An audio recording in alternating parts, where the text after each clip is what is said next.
नमस्ते दोस्तों। NEET psychology के व्यक्तित्व टॉपिक की क्लास में आपका स्वागत है। व्यक्तित्व व्यक्तित्व क्या होता है? किसी भी व्यक्ति का रहन सहन, चाल चलन, उसका व्यवहार, यह सब एक जो व्यक्ति के द्वारा प्रदर्शित किया जाता है लोगों के प्रति, और लोग जो उसके बारे में कहते हैं वही एक उसका व्यक्तित्व है। तो लोग उसके बारे में निष्कर्ष निकालते हैं कि इसके रहने सहने से, इसके चाल चलन से, इसके चरित्र से जिस व्यक्ति के बारे में कुछ कहा जाता है, उसकी तारीफ या कुछ भी, वही एक तरीके का व्यक्तित्व है। व्यक्तित्व जो कि अंग्रेजी भाषा में से पर्सनालिटी शब्द से कहते हैं, और ये जो शब्द है ये पर्सोना शब्द है लैटिन भाषा, उससे ही पर्सनालिटी बना है। जो पर्सोना शब्द है उसका शाब्दिक अर्थ होता है नकाब या मास्क, या यूँ कहें पर्सोना को दूसरे शब्दों में हम ये भी कह सकते हैं as when appear to other. अब देखिए, जो व्यक्तित्व की परिभाषा होती है वो बहुत महत्वपूर्ण रोल रखती है। परिभाषा है किसी भी चीज़ की हो, हर जगह साइकोलॉजी में परिभाषा का बहुत महत्वपूर्ण रोल रहता है। 3 से 5 नंबर की परिभाषा ही आपकी परीक्षा के अंदर आती है। सबसे पहली परिभाषा है जेबी वॉटसन की। जेबी वॉटसन ने कहा है, विश्वसनीय सूचना प्राप्त करने के दृष्टिकोण से काफ़ी लंबे समय तक वास्तविक निरीक्षण या अवलोकन करने के पश्चात व्यक्ति में जो भी क्रियाएं अथवा व्यवहार का जो भी रूप पाया जाता है वो ही व्यक्तित्व कहलाता है। अब देखो, परिभाषा है इतनी बड़ी है, याद करना आसान नहीं होता है कि हम रटें, और रटते हैं तो हमें नुकसान होता है। इसलिए उन परिभाषा को थोड़ा सा समझ लें और कुछ शब्दों के आधार पर इस पूरी परिभाषा को तैयार कर लिया जाए। जैसे इस परिभाषा के अंदर देखा जाए तो इसने वॉटसन ने कहा है विश्वसनीय सूचना, उसके बाद में लिखा है वास्तविक निरीक्षण या अवलोकन। वास्तविक निरीक्षण और अवलोकन एक ही चीज़ होती है लंबे समय, काफ़ी लंबे समय। तो हम देखो, हम हर परिभाषा को याद करने का एक अपना तरीका निकालते हैं, और देखिए इस परिभाषा का हमने याद करने का तरीका यह निकाला। याद करना है कैसे?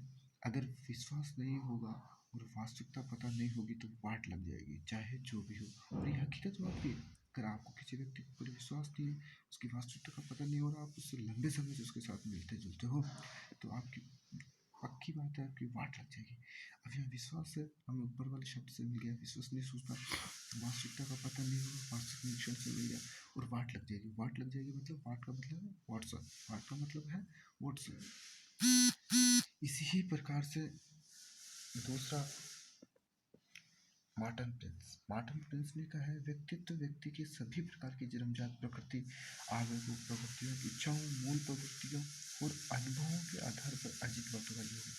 अब देखिए, व्यक्तित्व व्यक्ति के सभी प्रकार की जन्मजात प्रवृत्ति, सभी प्रकार के, सारे सब कुछ आ गया उसमें। आवेग, प्रवृत्तियाँ, इच्छा, जन्मजात प्रवृत्तियाँ उसने दे दी, फिर बाद में ये प्रवृत्तियाँ, इच्छा, ये बाद वाली चीज़ें दे दी, मतलब सब कुछ ही दे दिया मार्टन प्रिंस ने, और इन सब बातों का ही योग है। अब इसको कैसे याद करें भाई? अब देखो, नाम पे जाओ, प्रिंस। प्रिंस कौन होते हैं? राजा के बेटे। जो राजा के घर जन्म लेता है वो प्रिंस होता है, और जो प्रिंस होता है उसको किसी चीज़ की आवश्यकता नहीं होती है, उसके पास सभी चीज़ें पहले से ही अवेलेबल होती है। यानी यहाँ यूँ कह सकते हैं हम परिभाषा को आसान बनाने के लिए कि जो प्रिंस होते हैं उनके पास किसी चीज़ की कमी नहीं होती है, सब अर्जित होते हैं, और सब अर्जित होते हैं, हमें यहाँ से मिल जाएगा, सभी चीज़ें इसमें भी दिया की है। तो इस प्रकार से हम प्रिंस की परिभाषा भी आसानी से देख सकते हैं। अब आगे चलते हैं। G.W. ऑलपोर्ट ने कहा है, व्यक्ति में उन मनोदैहिक व्यवस्थाओं का गतिशील संगठन है जो कि वातावरण के साथ उसके अपूर्व समायोजन का निर्धारण करता है। अब देखिए, हम इसको भी आसान तरीका बना सकते थे, लेकिन इसका हम आगे एक कारण बताएंगे, इसलिए इस परिभाषा को आपको इसी प्रकार से याद करना होगा। मनोदैहिक व्यवस्था का गतिशील संगठन ऑलपोर्ट ने कहा था। मनोदैहिक व्यवस्था का गतिशील संगठन किसने कहा था? ऑलपोर्ट ने कहा था। अब इसको आसान क्यों नहीं बना पाए, इसका कारण अभी थोड़ी देर बाद आपको आगे वाली परिभाषा में पता चल जाएगा। तो इस चीज़ को आप ऑलपोर्ट की परिभाषा को ऐसे याद कर लेंगे, मनोदैहिक व्यवस्था का गतिशील संगठन।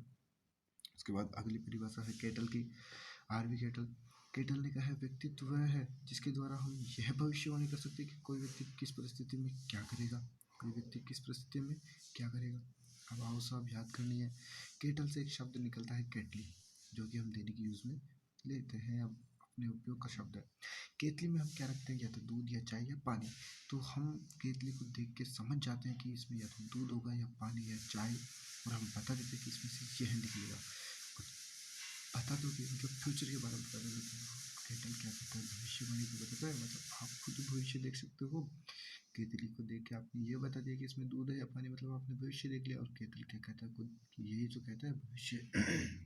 उसके बाद अब आइजेंक आइजेंक ने कहा है, व्यक्ति का चरित्र, स्वभाव, बुद्धि और शारीरिक बनावट का थोड़ा सा बहुत ऐसा स्थायी और स्थिर संगठन। यहाँ पर सबसे गौर करना, स्थिर संगठन जो वातावरण के साथ उसके अपूर्व समायोजन को निर्धारित करता है। अभी आपको कुछ देर पहले हमने आलपोर्ट की परिभाषा में भी एक लाइन पढ़ी थी, देखिए ऊपर की तरफ उसके अपूर्व समायोजन का निर्धारण करता है, और उसमें भी यही बात है, उसके अपूर्व समायोजन का निर्धारण करता है। इसलिए ही हमने आपको कहा था कि इस परिभाषा को आसान बनाने से पहले एक परिभाषा और देखनी पड़ेगी।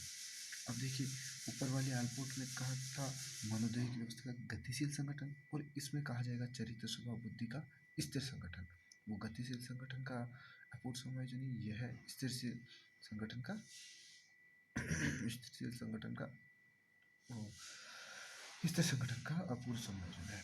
उसके बाद आता है वारेन। व्यक्तित्व व्यक्ति का संपूर्ण मानसिक संगठन है जो उसके विकास की किसी भी अवस्था में होता है। देखिए वारेन ने कहा मानसिक संगठन। अब आप एक चीज बताइए, जो व्यक्ति होता है, शरीर होता है, उसमें सबसे महत्वपूर्ण रोल होता है उसके मस्तिष्क का। अगर उसका मस्तिष्क संतुलित नहीं है, उसका मस्तिष्क ठीक नहीं है, तो व्यक्ति नुकसानदायक भी हो सकता है, खुद के लिए भी और दूसरों के लिए भी हो सकता है। अगर आपको पता है किस व्यक्ति का मानसिक संतुलन ठीक नहीं है, तो क्या आप उसके पास जाकर देखना पसंद करोगे? नहीं। ये आपके लिए एक तरीके की वार्निंग है। वार्निंग है, क्या है? वार्निंग। नाम पे जो वार है, वार्निंग, वार्निंग से वार्निंग हो गया, तो बाकी अब परिभाषा इस तरीके से याद कर लो। व्यक्ति का मानसिक संगठन ठीक होना जरूरी है, नहीं तो यह है एक वार्निंग है। वार्निंग वार्निंग वार्निंग ने क्या कहा था? मानसिक संगठन से संबंधित उसकी बात की थी, ये कभी भी खराब हो सकता है।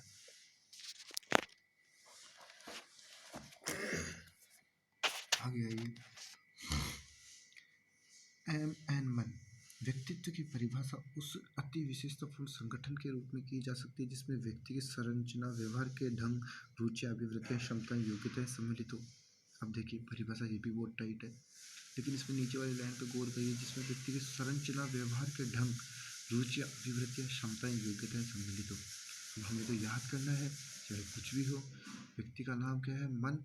मन वही लगता है जहाँ शरीर की संरचना के अनुसार रुचि हो और रुचि अनुसार योग्यता हो।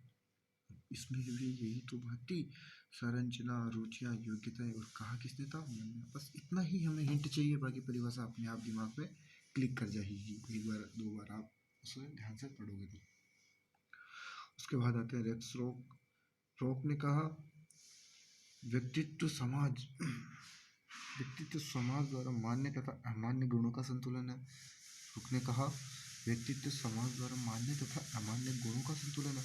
अब आप एक चीज बताइए, समाज के अगर आप लोगों की बात मानते तो समाज आपको सर्वोपरि रखता है, और अगर आपने समाज के विरुद्ध कोई भी कार्य किया तो समाज के लोग आपसे द्वेषता या आपसे दूरियां बना लेंगे। तो इसे हम याद करेंगे, समाज की मान्यता को मानने वाला समाज में कौन करता है? ट्रेवर। ट्रेवर की परिभाषा देखिए, व्यक्तित्व शब्द का प्रयोग व्यक्ति के शारीरिक, मानसिक, नैतिक और सामाजिक गुणों के सुसंगठन और गत्यात्मक संगठन है, जिसे वह अन्य व्यक्तियों के साथ अपने सामाजिक जीवन के आदान प्रदान में व्यक्त करता है।